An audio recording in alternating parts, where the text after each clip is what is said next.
कोई मुझे 2 male teachers चाहिए यहाँ पे। I just want 2 male teachers.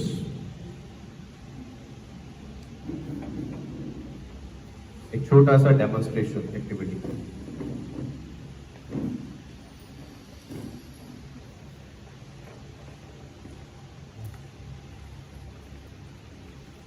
इधर आइए। Are you ready for anything? पक्का? चलो इधर आओ। डॉक्टर सर इधर आओ।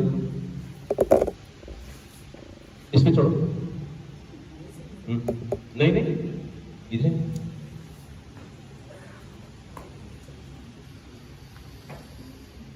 नहीं, एक मिनट।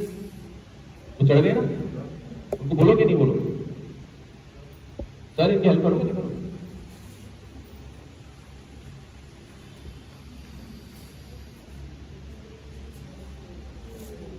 नीचे वापस।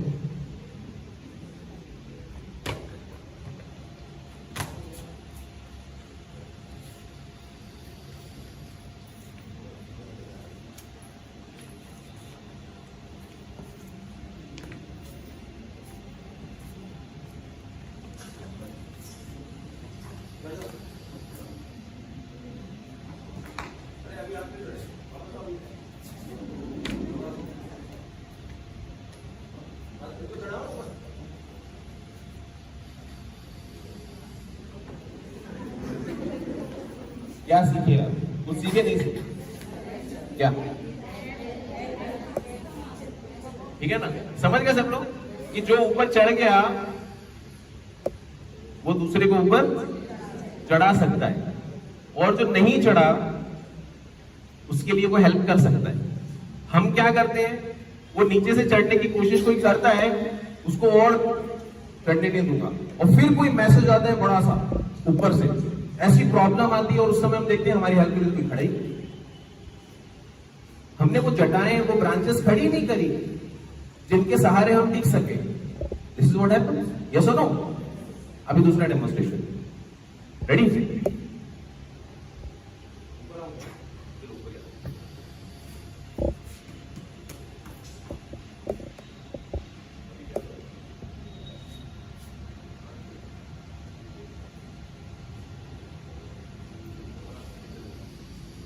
हाँ,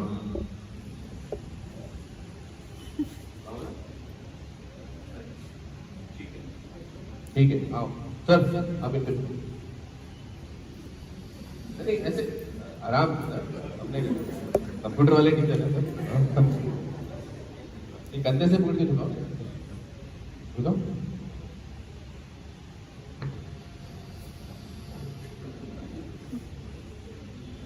बढ़ जाओ। अभी आप देखो, कॉन्सेंट्रेट करो। ये इनको झुका रहे हैं, खुद भी झुक रहे हैं, झुक रहे हैं। अब आप इनको उठाओ। This is this message number 2। Did you understand कि अगर हम किसी को झुकाते हैं तो खुद भी झुकना पड़ता है, और अगर हम किसी को उठाते हैं तो खुद भी उठना पड़ता है। अब निर्णय आपके हाथ है। Now this is in your hand, right? अब आप दूसरों को डोमिनेट करके उनको दबाते चले जा रहे हो कि उनको उठाते चले जा रहे हो। तो here I have given 2 messages. Thank you so much sir, thank you. You can take your place. Give them the big hands please.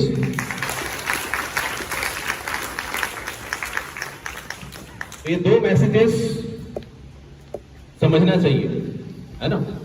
और कभी भी परमात्मा नहीं आएंगे यहाँ पे बताने के लिए, साक्षात प्रकट होकर आपको नहीं बताएंगे। और उसके लिए लाइफ में जो एक स्टोरी जो मुझे हमेशा इंस्पायर करती है, रामू भैया वाली।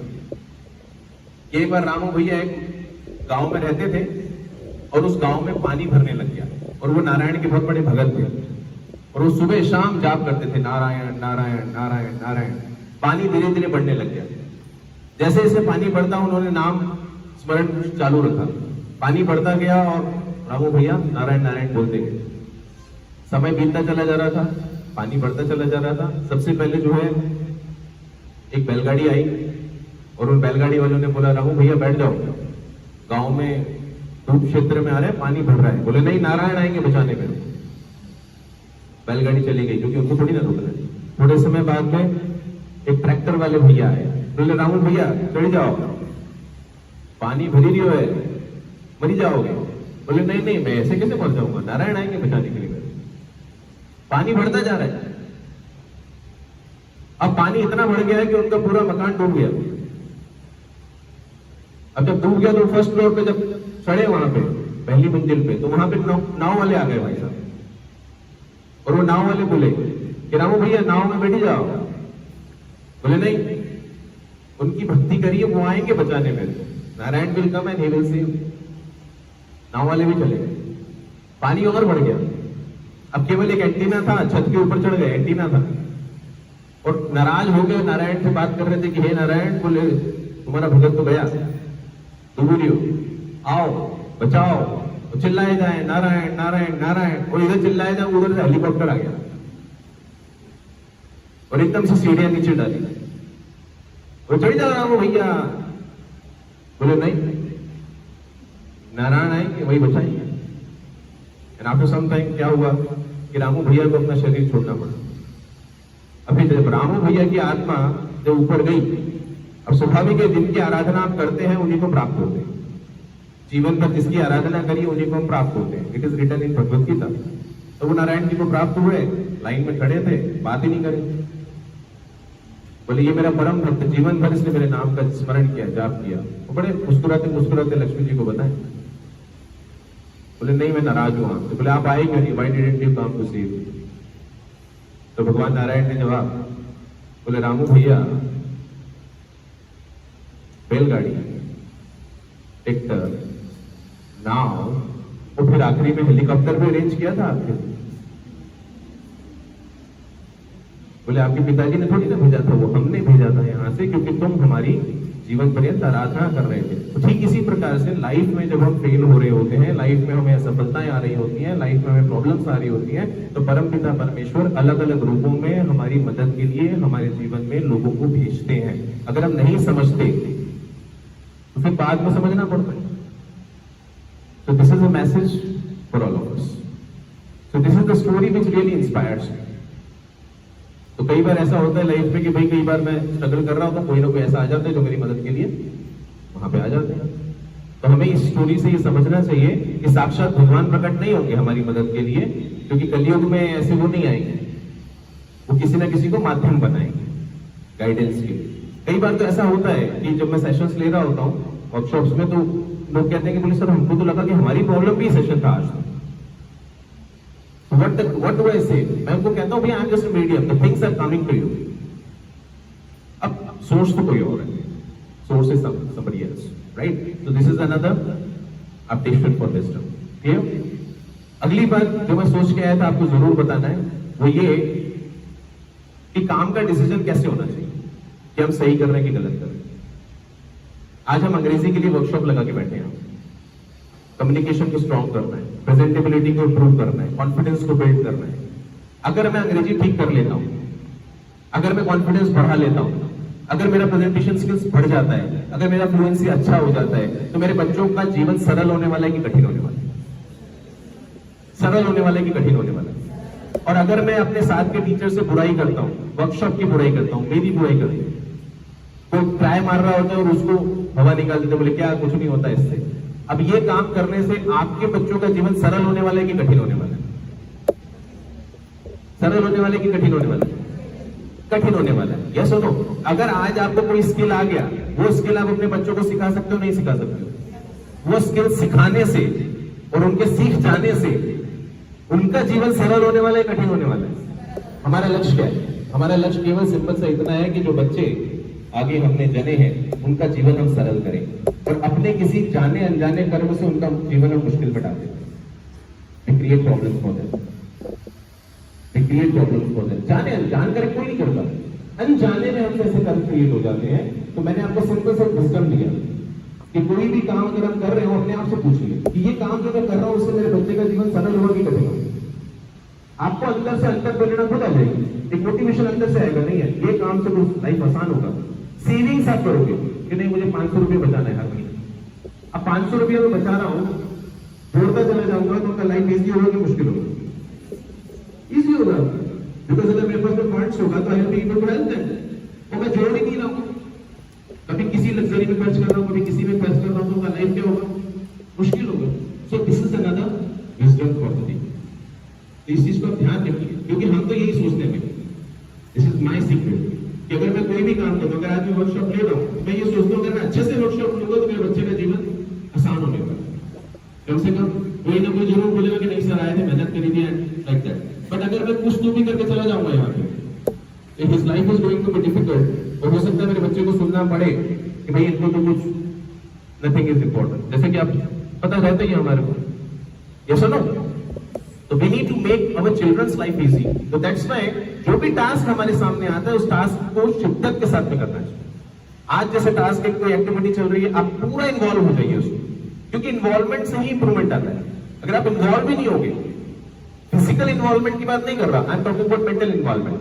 क्योंकि होता क्या है, 100% अटेंडेंस दिखेगी, हर वर्कशॉप अटेंड किया, हर असाइनमेंट किया, बट अगर स्टेज पे बुलाया तो कुछ नहीं आ रहा।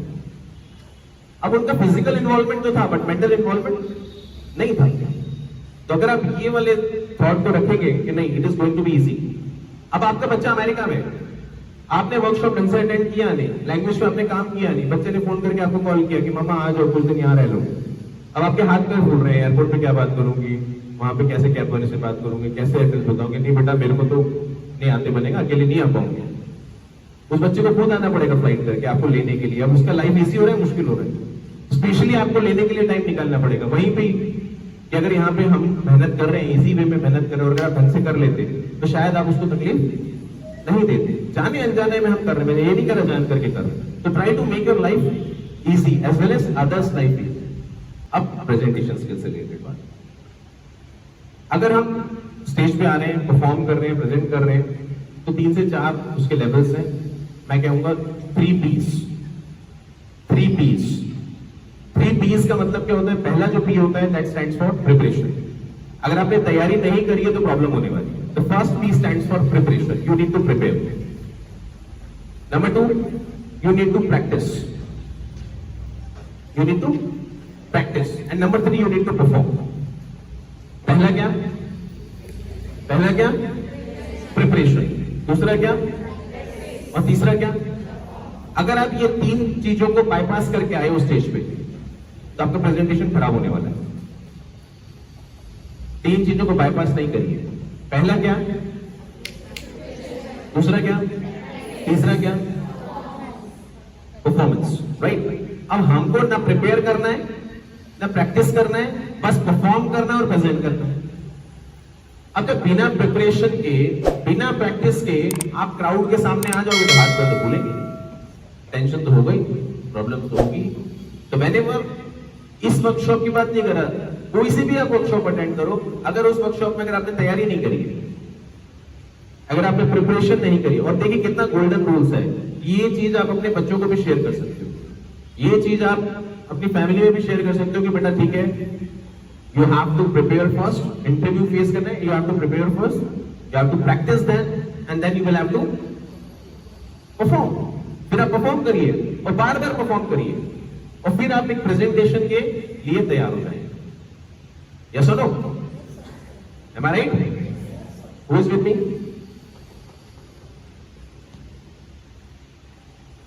ये ऐसे हाथ ऊंचे होते हैं कि वाकई में मेरे साथ रहते हो?